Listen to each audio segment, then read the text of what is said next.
What's up, Freedom Gorillas? Today we're at the range.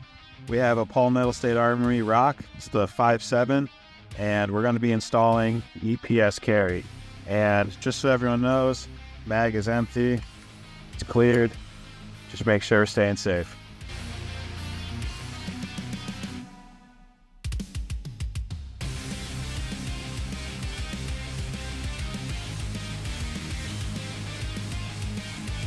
So the Rock does have a modified RMSC footprint, which is actually a direct fit with the EPS Carry, and this is actually the same footprint with all of Holosun's K series, so the 407K and 507K.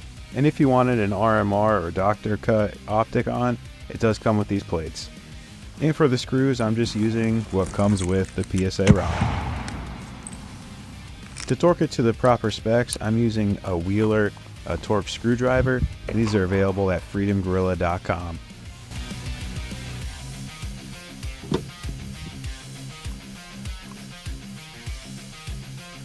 And there we have it, the EPS Carry is now installed.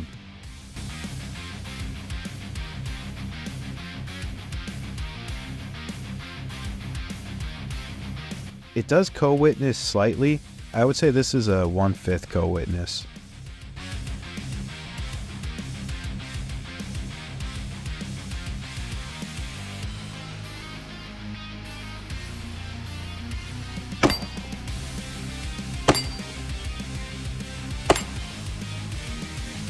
Thanks for watching. If you have any questions about the 5.7 fitments for the Rock or any questions about the EPS Carry, hit us up at freedomgorilla.com.